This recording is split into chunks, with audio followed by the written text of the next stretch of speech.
তনুশ্রী দিদির ভূগোলিকাতে তোমাদের আবার সবাইকে স্বাগত। আজকে আমি ক্লাস 9-এর রিসোর্স নিয়ে কিছু পড়াবো।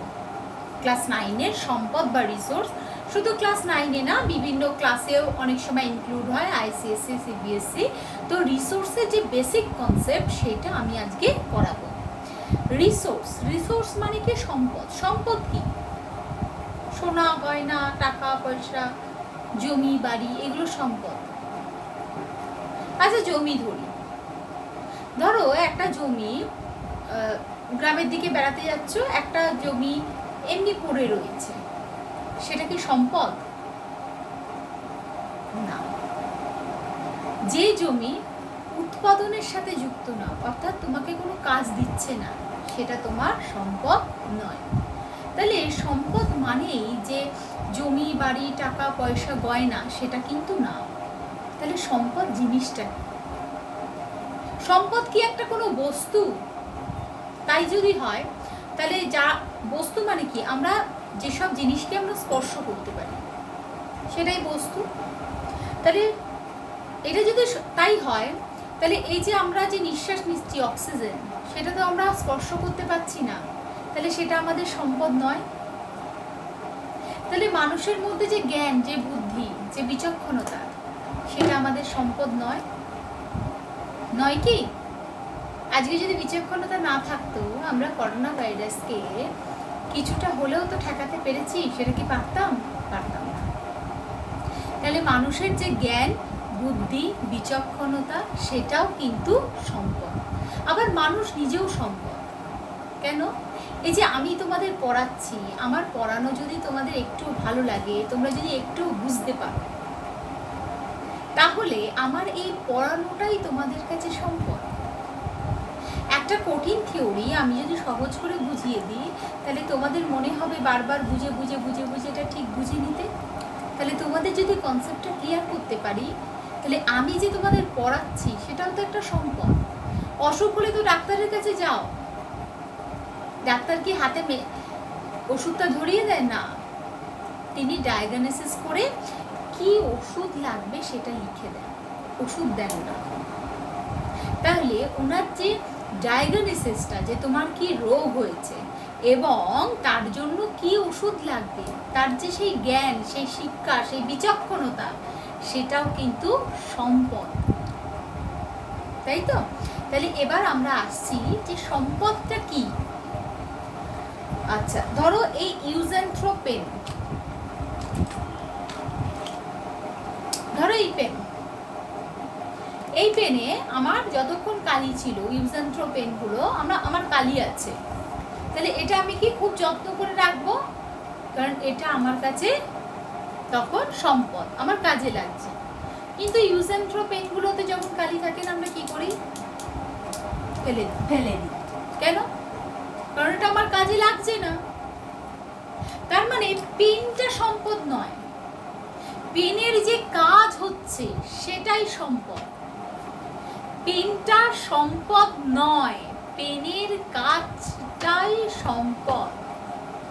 আজকে আমি ইউটিউব চ্যানেলে এসে যদি তোমাদের না পড়াই, না পড়িয়ে, যদি কিছু গল্পগাছা করে যেটা কোনো তোমাদের কাজে লাগবে না, আমি যদি চলে যাই, হ্যাঁ, বা কি কেমন আছো বলে চলে গেলাম, তাহলে আমি কি তোমাদের কাছে সম্পদ? না। কিন্তু আমি যখনই পড়াচ্ছি তখন সেটা তোমাদের কাছে সম্পদ। ধরো একজন ডাক্তারবাবু, তিনি কাউকে কোনো রুগী দেখেন না, কাউকে ওষুধ দেন না, কাউকে রোগ সরান না, তাহলে কি সেই ডাক্তারবাবু সমাজের একটা সম্পদ?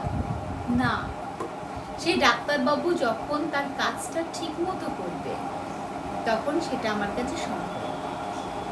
একজন মালিও যদি তার কাজটা ঠিক মতো করে সুন্দর সুন্দর ফুল তৈরি করে, বাগান তৈরি করে, তখন যে তার বিচক্ষণতা, দক্ষতা আমাদের কাছে সম্পদ। তাহলে সম্পদ মানে কোনো ব্যক্তি বা কোনো বস্তু নয়, সম্পদ মানে তার কাজ, যে কাজটা আমার কোনো চাহিদা পূরণ হচ্ছে, চাহিদা পূরণ না হলে সেই কাজটা সম্পদে পরিণত হবে না। চাহিদা পূরণ না হলে সেই কাজটা সম্পদে পরিণত হবে না।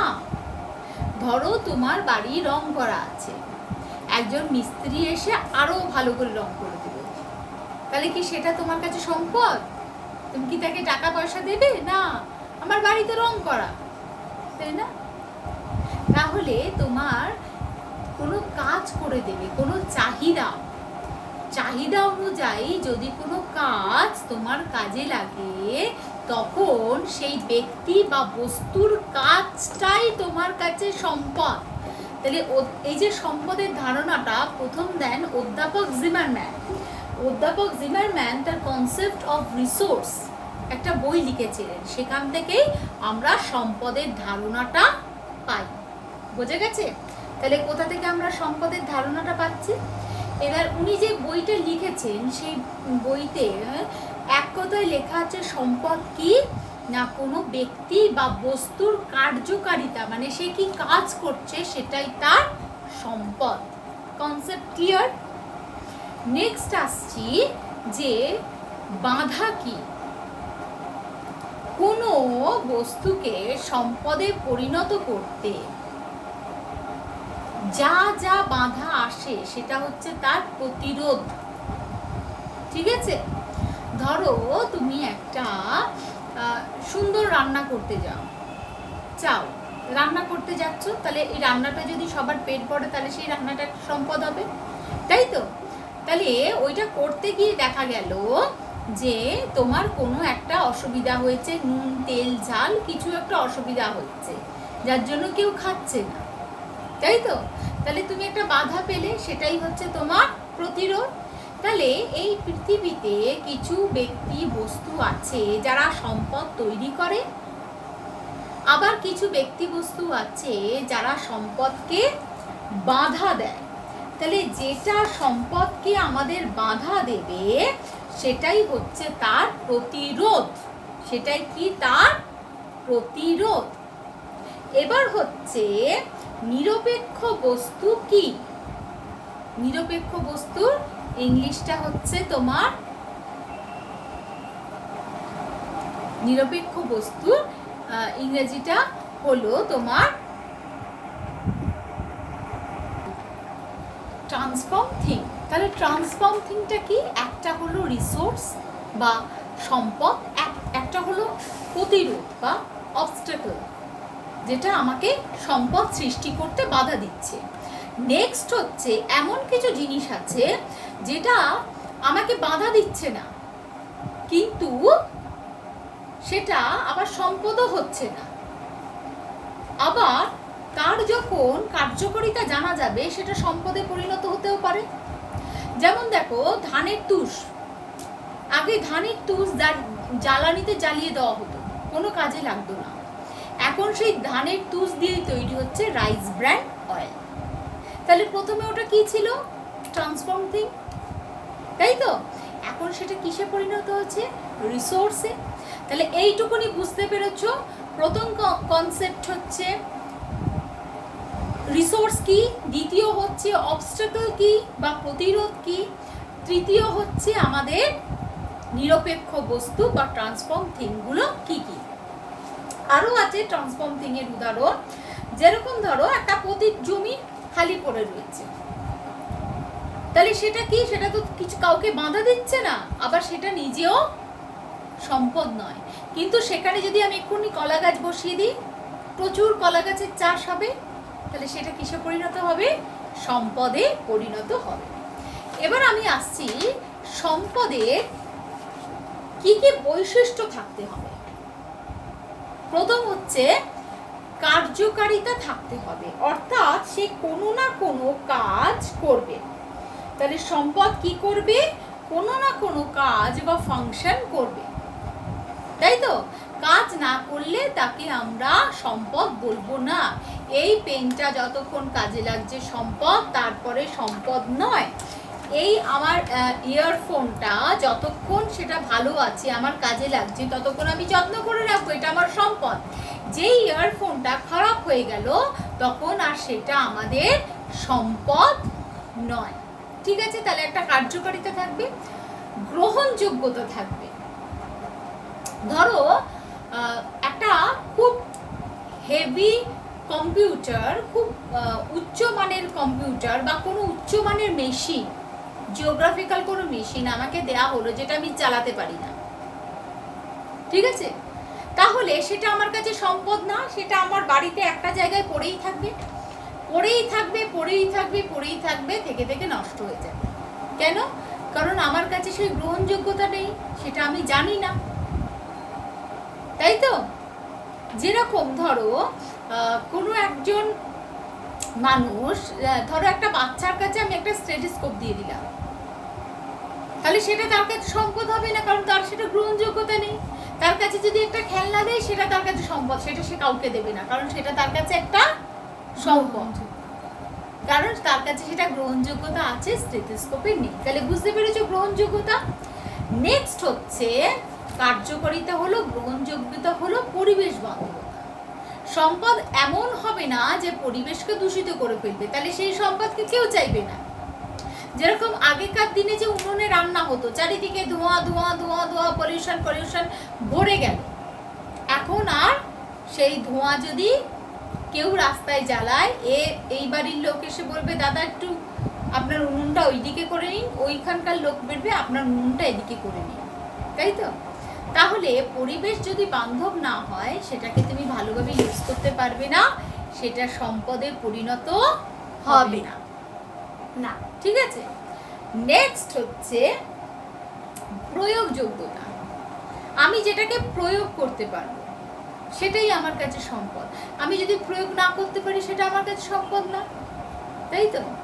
আমার কাছে এই যে বোর্ডটা আছে, এই বোর্ডে যদি আমাকে কেউ বোর্ড মার্কার পেন না দিয়ে একদম সিডি মার্কার পার্মানেন্ট পেন যদি কেউ দিয়ে দেয়, তাহলে আমি কি এই বোর্ডে সেটা প্রয়োগ করতে পারবো না?